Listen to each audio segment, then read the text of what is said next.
Hello, my wonderful viewers, and welcome to another episode of Betty Adams Overanalyzes. There was so much to analyze in episode 8 and the season at large. It's hard to focus on any one thing in this wonderful show. I was sitting here trying to write out my analysis for today's topic, and my brain kept trying to sidetrack me.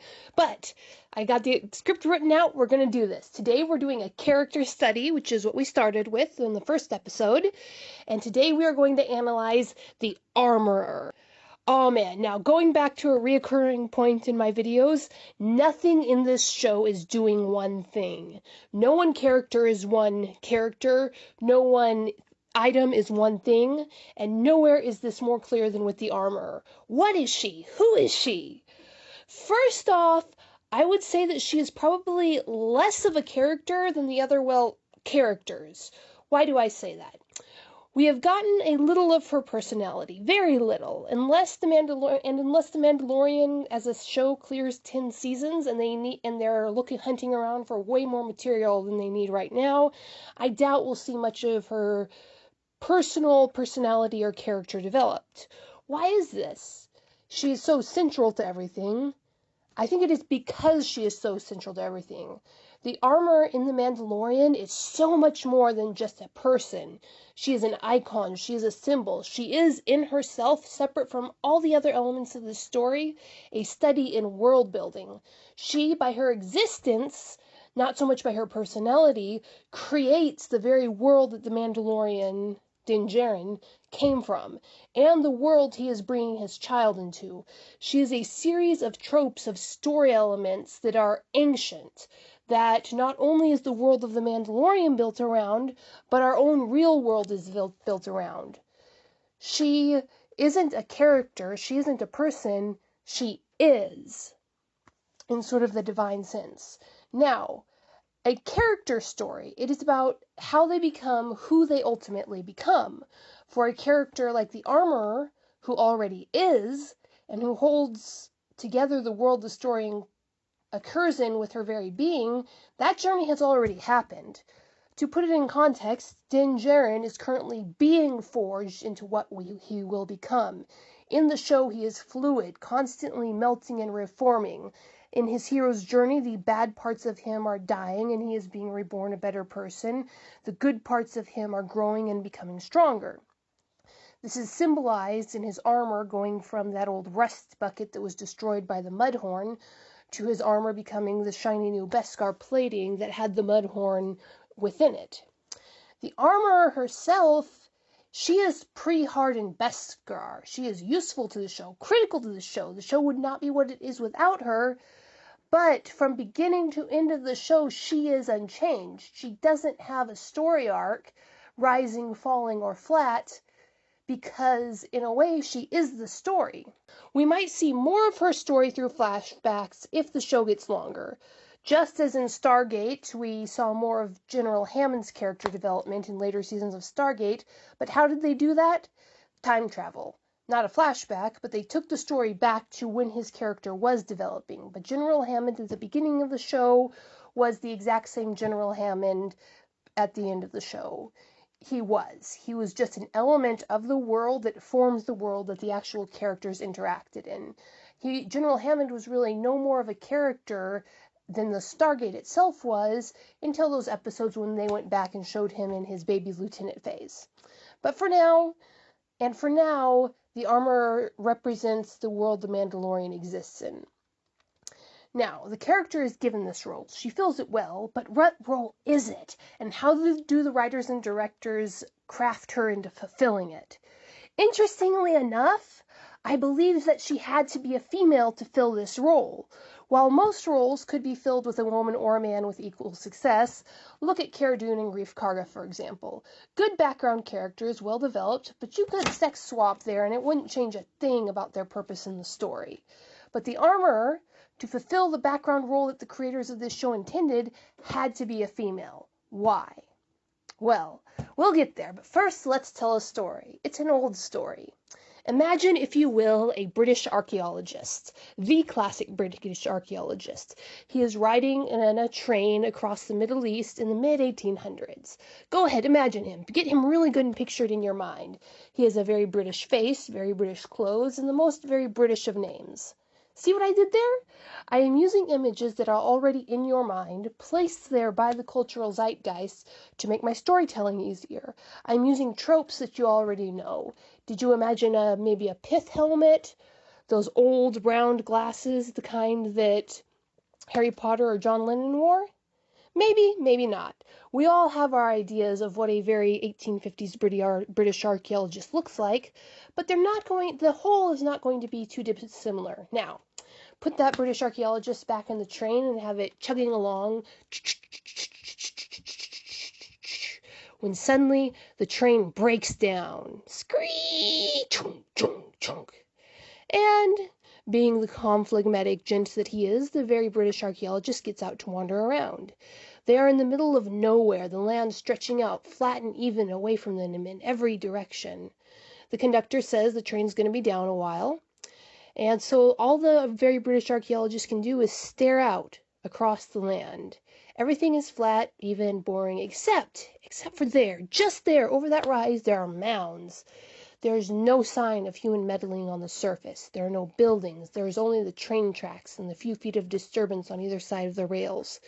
Those mounds off in the distance, the only thing that sets them apart from the rest of the flat plain is that they are mounds.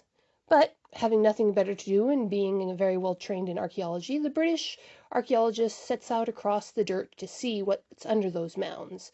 For mounds like that, it's very unlikely for them to form naturally. And they didn't form naturally. The train is repaired soon enough, but it moves on without him, for what he had found was a historical burial mound, and under it was one of the oldest written stories in the world, the Epic of Gilgamesh, a story written based on ancient oral traditions that tell a story that was old before the city of Troy rose, it was ancient before it fell, and all but forgotten by the time Homer wrote down the story of Troy. And yet the story tells a very, very strangely familiar tale. Two warriors meet in battle and become friends after an pretty much evenly matched fight. The two warriors go on various adventures. In preparation for them, they go for advice and weapons to one of the warriors' mothers, and she gives them her wisdom and her aid.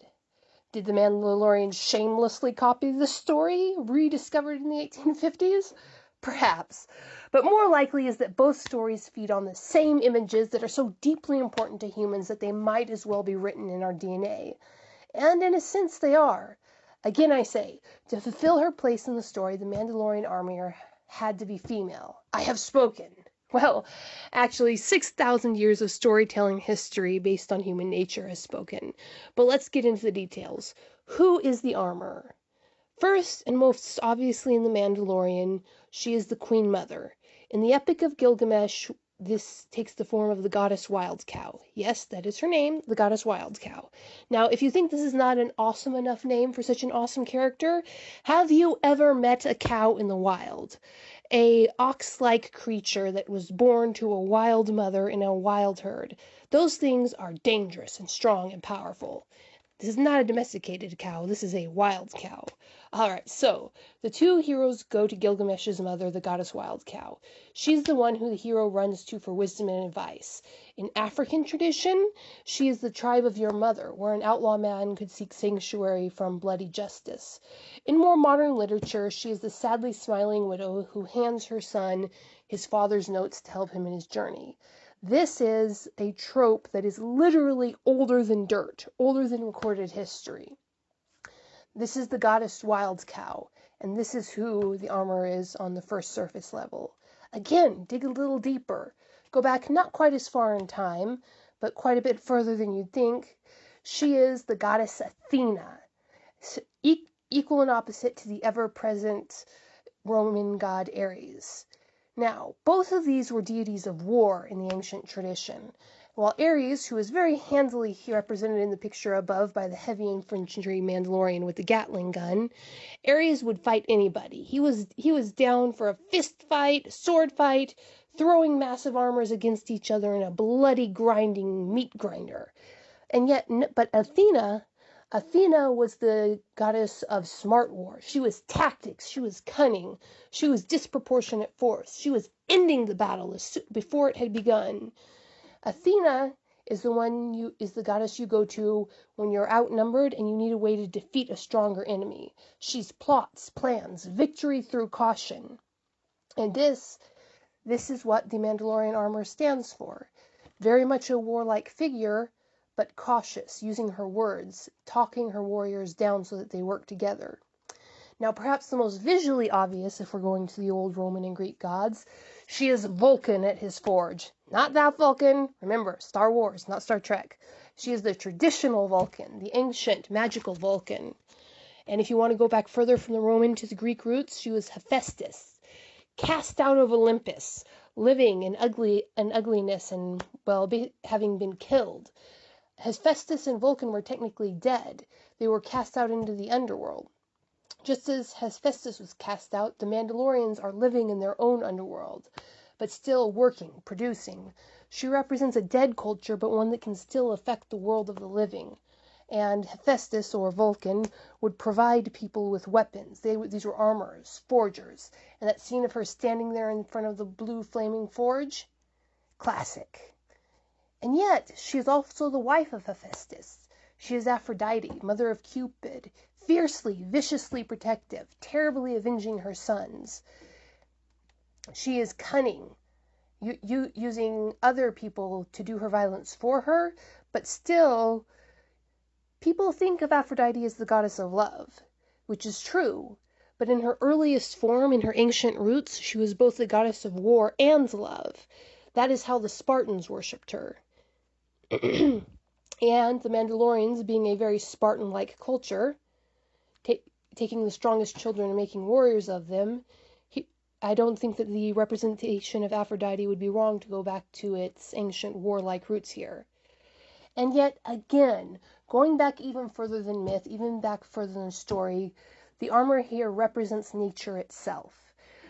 The selection process that chose to create men like Din Djarin in The Mandalorian. Now, why do I say she represents nature herself? Think about humanity as itself on a genetic level. Of all of the apes, humanity is the only species where the females choose their mates based on traits other than being there when the female wants them. For humans, then, in a very real sense, mothers are nature. Your mother, her mother before her, they chose their mates because that was the only long-term strategy that worked for humans. They are the force that chooses what genes you will get, what template your nurture will have to work with.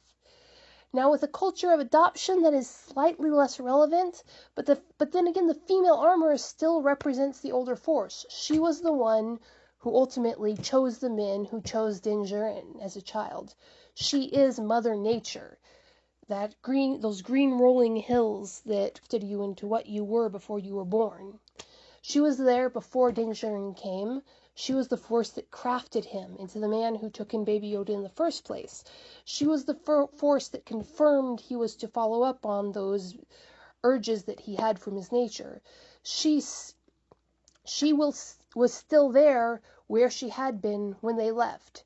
And wherever their home ends up being, wherever Din Djarin and little Baby Yoda end up landing, she must still be there in storytelling fashion.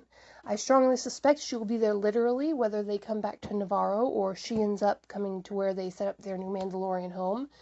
But even if she hadn't smashed those troopers at the end, she still would have been with them figuratively.